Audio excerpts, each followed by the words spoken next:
Welcome to another episode of Melissa's Tabletop Talk. And today I am going to start a new series as part of Melissa's Tabletop Talk. We covered about what women want. Now we're going to start on what men want. And I'm going to start off with somebody who is older and wiser than me, for sure. He is HB and he is a business owner, a private investor, and advisor to several companies. So stay tuned to find out what his thoughts are. But before you go, remember to like and subscribe.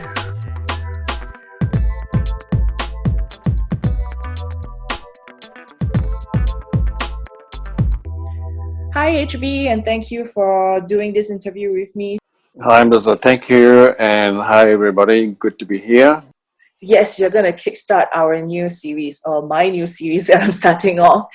It is a very big question, but if you can summarize, what do you think men really want in life?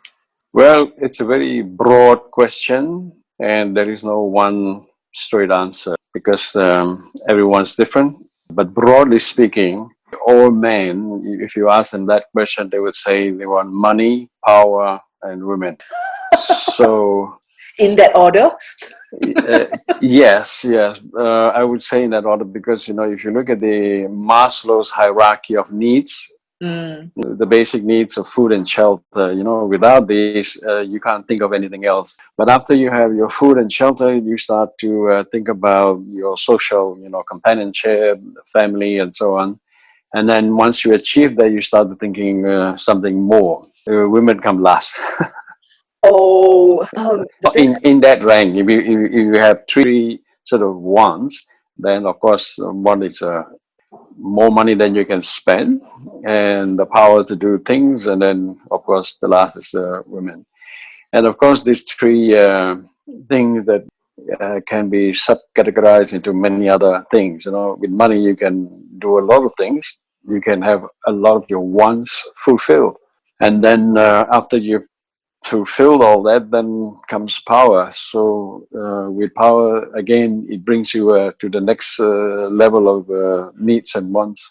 But do you think that it's because you work with so many investors, your business owners, that it seems like there are a higher degree of people who want more money and more power? Yeah, if you ask anyone, they tend to agree. Today in this world, without money, there's very little you can do. Yeah, money can buy many things.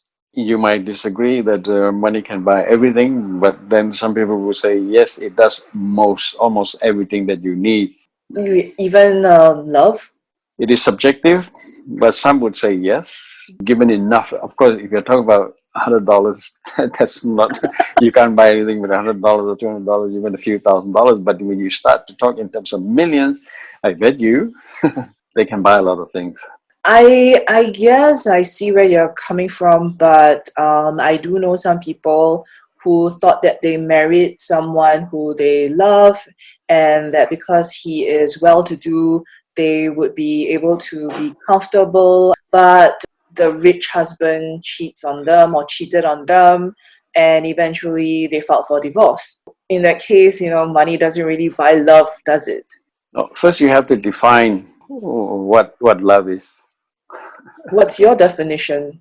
So love is just an emotional state. It's a complex subject. People always tend to say, "Oh, with money you can buy everything, but you can't buy love." You have to define what is love. Is it purely physical intimacy, sex, or affection, companionship? So there are many things, surrounding that word. Even enough money, you can attain those. I mean, you look at people like Donald Trump, for example, right? How many wives has he got? Yeah, but they all ended up in divorce except for Melania Trump, of course. But That's then there were some videos leaked out that said that her marriage with Donald is purely transactional. There's no real love. well, whether it is transactional or otherwise, he's got it.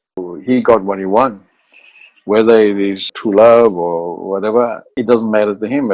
That's the power of money, owning it. See? Of course, you can't control what is in the mind of the other person, But with enough money, you can have it, the possession, the claim, the stake. Is there a balance? Like, do we or do men constantly have to be so materialistic and in the pursuit of money and power, or is there a balance? Well, as I said in the beginning, there are many aspects of want. Once you have your initial needs taken care of, then you start to look at things that are beyond what you already have. And it is that desire to have more and more that makes us, who we are. For someone who already have a lot of money, then he will probably not be thinking about money. He'll be thinking about something else. What can I do for society? What legacy can I leave behind? But when you're talking to someone who has no money, the first thing you think of is, I want money because I have no food on the table. And for people who already have food on the table, he has a decent job. He's not rich, but he's got a decent job. But then he will start to look for other things that that is missing in his life. Companionship or family or some kind of social status. And it's the same with men and women. To a certain extent, I will agree with you. Speaking from a woman's point of view, yes, of course, the initial basic needs must be met, but yeah, and power never really is on most people's or women's mind. Finance, yes, to be comfortable. We are all thinking about financial freedom as well. I don't see a lot, I'm just saying a lot, right, of women wanting to really pursue the power before the companionship part. And then with the family coming along, again, it depends. Some of them will just focus on the family. Others may say, okay, I've already fulfilled this part, then now let me focus back on my career and the so-called power that comes along with it. Everyone is different. Again, they are also similar. So if you have your basic needs satisfied, then you would start to think of the next step. From what you said, why people are not going after power or more money is because they are stuck in the middle. So they already have their food and shelter taken care of. They have a decent job, maybe not a very good job, but then the basic needs are all taken care of. So the money that they have is not enough for them to think of something else. Given more money, they will start to think of something more. Now, there's always a saying, you give a lot of money to men, they become very naughty. In the Hokkien, they say chok kwai, chok kwai. Ului chok kwai. So it is the stage of development. So when you have nothing, you will be satisfied with very little. But once you've achieved that, then you'll be greedy. You want more, and then the more leads to more. So nobody is going to stop, and say, "Oh, I'm satisfied being a clerk. I have no other ambition. I will remain where I am. I don't even need a salary increase." I don't think anyone in the world would say to the boss, "Hi, boss. Don't give me increase of salary. I'm quite happy. I don't have ambition, and I don't think anyone would say that. Basically, human nature, right? And I always believe that all humans have two natures, the good and the bad. Of course, the good part of human nature is we are capable of compassion, generosity, maybe even loyalty. But the bad side of human nature is that we are all greedy, we are selfish, jealous, egoistic, and we want revenge. Okay, I would disagree to a small extent. I don't think we're all selfish, but it's true that we are all self-centered. So what I was referring to is that this is part of human nature, yeah? And the nature, I look at it as two switches in the brain. Yeah, we are all born with the good part and the bad part. So we are all capable of being good and bad at the same time. And how the switches get turned on depends on the environment. Depends on the situation. You can be a normally very peace-loving, timid person, but when you are pushed to a corner, when you have no choice, the other switch get turned on, you actually can be very violent. You will not hesitate to kill because, out of survival. What I'm referring to is that we have the capacity to do both good and bad. In the process of development and evolution of a person's life, when you are satisfied with something, then you don't think of something else. But But once you already have what you needed, then you start to think of, what do I want more? What I want beyond this? Is there something more that I can get? So, like all businesses, they all want to grow. I haven't seen any business that satisfied with what they are, especially listed companies. If you don't grow, you don't acquire, you don't increase your sales volume, the shareholders will be angry. They will withdraw the shares, and they will even kick you out if you are the chairman. So we are all driven by that desire to get more and more and more. That's the kind of world we live in. It's a very capitalistic society. And in this situation, of course, the rich get richer and the poor get poorer, and it's a fact of life. And it's because of the system and because of our human nature as well. So, what is your best advice that you can give to men? I'm just going to say men, but it can be like for everyone. I'm alluding to the fact that I think that there is a balance, right, where you can say that I should not be too greedy. I need to scale back a little bit and reassess what I want. What are my ambitions? Are they being selfish or what? Well, again, there is no one best answer. It really depends on the individual. If you are, let's say, a young man who just graduated out looking for your first job or even in your first job, you should be really concerned about doing a good job. The drive, the ambition is not very high. He knows that he knows a little and that he needs to learn and he needs to be exposed to the world around him. So he's basically just starting to learn the ropes. So I would suggest you focus and concentrate on performing and doing a good job. Give yourself some time to accumulate the experience and the skills that you need to move to the next step. Unless you are very lucky or you are fortunate to have a very rich father who tells you, hey, you can shortcut this, you don't have to do this.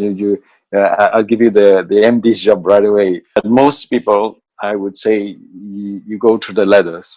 So for the people who are, let's say, mid-career, Yeah. and maybe they have already 10 years experience and they have probably been promoted once or twice. Again, it depends how ambitious that person is. And what is the nature of his job. If you are a very ambitious person, during your career, you should not only just build your skills and to acquire the know-how, how to run the business or to perform the task, but you should also be establish your network. The people who are your suppliers, the people who are your buyers, the people who are your kind of enablers and so on. So if you build a good relationship with them, eventually then this will be your asset when you decide to come out and do your own business. You already know where to find the customers, you already know where to find the suppliers, and you know where to get these other supports that you need for your new business, rather than jumping out of a company and then starting to develop new client base. That's very difficult. I'm not suggesting that everyone do that, because there are some people who want to retire in the company. Some could be lazy. Maybe they want it, but they don't put the effort in it, and they just go with the flow. But for the ambitious person, I'd say during the height of your career, you should build very close relationships with your customers. All businesses start with customers. If there's no customers, there's no business. So at a time when you decide to come out, then you can take those customers because you already have a relationship. I think in life, it's about who you know.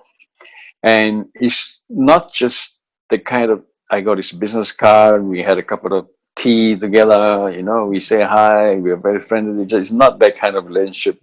When I say a relationship, I mean the guy invites you to his son's birthday party at home, and the guy pats you on the shoulder and say, hey, my friend, I like you very much. I want to help you. I got these 2 deals. Do you want? That level of relationship. And when you have clients like this, then you can come out and start your own business and you would have a good foundation. Well, that's business. This is not exactly what the original question of what men want, Men want, of course, if you can start your own business and make lots of money, that's already achieving what you want, right? Yeah, but I think it's good advice that you have for both men and women who are thinking of coming out and do their own business, because I think that is an advice that I have not really heard from a lot of entrepreneurs or even advisors.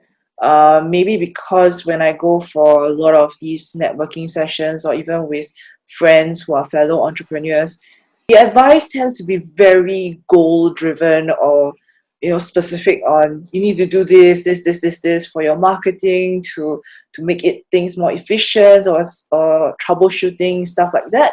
I wish 5-10 years ago somebody had given me that kind of advice.